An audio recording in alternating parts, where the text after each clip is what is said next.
Բարի լույս սիրելիներս։ Տեր հայր, ինչպես պետք է մոտենալ Սուրբ Հաղորդությանը։ 4 կարևոր պայմաններ կան սիրելիներ, որ մարդը պետք է գործածի, որպեսզի կարողանա մաքրությամբ, սրբությամբ եւ անմեղությամբ մոտենալ Սուրբ Հաղորդությանը։ Առաջին պայմանը ինքնակնությունն է։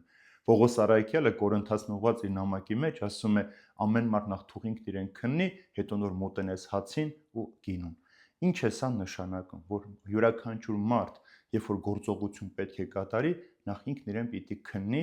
մտնի իր հոգու խորքերը, սուզվի այնտեղ, հասկանա ինչեր կան այնտեղ, ինչ բաց թողումներ կան, ինչ մեղքեր կան, որպեսզի կարող այդ ամենը վերհանի, մաքրվի, սրբվի, նոր մոտենա Քրիստոսին։ Ինքնակնությունը կարևոր պայման է յուրաքանչյուր քրիստոնյայի կյանքում, ոչ միայն Սուրբ Հաղորդությանը մոտենալու, այլև յուրաքանչյուր գործ կատարելու, անգամ մեր ապրելու ընթացքի մեջ մենք ամեն օր պիտի քննենք։ Մեկ ուրիշ տեղ էլ Պողոս Արաքյալն ասում է. քննեք ինքներդ ձեզ, տեսեք արդյոք նույն հավատքի մեջ եք, երբ որ հավատացիք, եւ հիմա ինչպիսին եք դուք։ Այսինքն մենք ամեն օրը մեր պետք է քննությամբ անցկացնենք, որպեսզի հասկանանք այն ջերմեռանդ հավատք, որ մենք ունեինք, այն սիրով, որ մենք Քրիստոսին մոտենում ենք, այն ջերմեռանդ աղոթներ, որ ամեն օր մենք անում ենք, այսօր մենք այդ ամենը անում ենք, թե չէ։ Եվ վերջապես մենք պետք է մոտենանք Քրիստոսին։ Երբ որ որևէ մեկի մոտ կարևոր հանդիպման ենք մենք գնում, մենք ամեն կերպ պատրաստվում ենք, նույնիսկ ինչպիսի զգեստ պիտի հագնենք, ինչպիսի սանրված պիտի ունենանք, նույնիսկ կանայք ինչ շրթներ պետք է օգտագործեն, թե այս ամենը մարդու հետ հանդիպման համար կարևոր է, դու ինքդ քննում ես, ստուգում ես, նույնիսկ կարծիք ես հարցնում, թե ինչպես պետք է անել, ուրեմն նաև շատ կարևոր ու անհրաժեշտ է հասկանալ, թե ինքնակնությամբ ինչպես ես ուզում մոտենալ Քրիստոսին։ Առաջին հարցը՝ դու մոտենում ես հացի եւ գինու, թե մոտենում ես Քրիստոսի մարմնին եւ այրանը։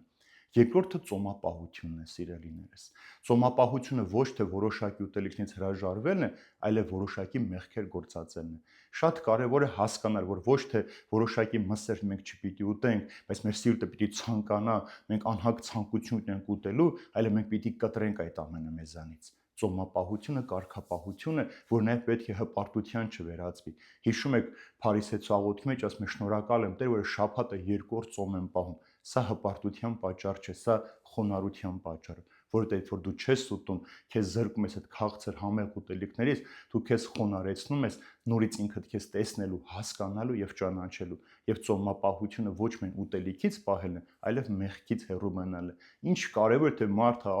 2 օր ծոմ է պահել, ոչինչ չի կերել, բայց որը մեկ այդ ոխ ունի, քեն ունի, ատելություն ունի եւ գալիս է Սուրբ Հաղորդություն մոտենալու։ Ուրեմն ծոմապահությունը քեզ հիշեցնում է այն մեղքերը, որը կուշ ժամանակ դու չես կարող տեսնել ու հասկանալ։ Խոսում են մեղքերի մասին, որոնց մասին մինչ այդ դու չէիր ուզում անգամ մտածել։ Իսկ ծոմապահությամբ անդրադառնում ես այդ մեղքերին։ Երրորդ կարևոր պայմանը խոստովանությունն է։ Յուրաքանչյուր մարդ, ով էլ որ լինի, հոգևորական թե աշխարհական, ինք օրվա մեջ բազում մեղքեր ու սխալներ է գործում։ Առանց խոստովանության չի կարելի մոտենալ Սուրբ Հաղորդության, որովհետև երբ որ քո մեղքերը քեզ մեջ են, այդ մեղքերը դու ծանրաբեռնված ու մոտենում ես, այդ հաղորդությունը քեզ համար դառնում է դատապարտություն։ Պողոս Արաքյալն ասում է. ինչու են ձեր մեջ շատ ցավագարներ ու հիվանդներ կան։ Պատճառը մեկն է, որ մենք չենք գիտակցում, որ սա պարզ հաց եւ գինի չէ, մեղքով կուտակված գալիս ենք մոտենալու։ Շատ հաճախ նույնիսկ եկեղեցում նկատում եմ, որ մարդիկ պատահաբար որ այդ պահին մտել են պատարագի ժամին եկեղեցի, տեսնում են հավատացյալները մոտենում են Սուրբ Հաղորդության,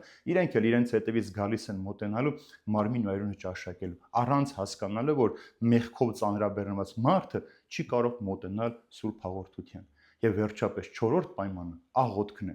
Աղոթքը մեր սրտի դուռն ու ցանկապատն է։ Ինչպես որ այգին, եթե դուռ ու ցանկապատ չունի, ամեն տեսակ գազան, կենդանի կարող են գան մտնել մեր այգին ոտնակոխ անել, ավիրել, այնպես էլ առանց աղոթքի մեր սրտի դուռն է բաց, մեղքի ալիքը պիտի գա, մեր սիրտը անդադար պիտի վնասի։ Աղոթքով ենք մենք տեսնում ու հասկանում մեր սխալները։ Երբ որ դու աղոթում ես, չկա մեղք, որ քեզ չներվի։ Երբ որ դու աղոթում ես, դու ինքդ քեզ ես ճանաչում։ Աղոթքը քեզ համար հայելի է դառնում, որպեսզի ինքդ քեզ տեսնես, խոնարհվես, եւ այն երեքը՝ ինքնակնությունը, ծոմապահությունը, խոստովանությունը ամբողջացնում է աղոթքը, որովհետեւ պետք չի դու ամբողջ շաբաթ հենց այնպես ապրես, առավոտյան արթնանաս ու գնաս պատարագի։ Այս 4 կետերը շաբաթվա ընթացքում պիտի պահես, կատարես, գործադրես, որպեսզի գաս եւ մոտենաս Քրիստոսին։ Աղոթքով է նաեւ որ հասն ու պարզ գինին դառնում են Քրիստոսի մարմին ու այրուն։ Աղոթքով է, որ մարդ իր մեղքերից մաքրված, խոստովանված, սրբված մաքրությամբ ներկայանում է Քրիստոսին։ Ուրեմն թող Սուրբ Հաղորդությունը մեզ համար պատահական հանդիպում չդառնա, սիրելիներ։ Մենք գնում ենք Քրիստոսի հետ հանդիպման, որպեսզի այդ հանդիպմանը դու պատրաստ լինես, ամենայն լրջությամբ պետք է մոտենաս այդ հանդիպմանը, պատրաստվես ինքնաքննությամբ, խոստովանությամբ, ծոմապահությամբ եւ աղոթքով քեզ զարդարես ու պաշտպանես չարի բոլոր հարձակումներից, նոր Քրիստոսին ճաշակես քո մեջ, որ Քրիստոս գա ու բնակվի քո մեջ, ինչպես որ ինքը խոստանում է ավետարանի մեջ։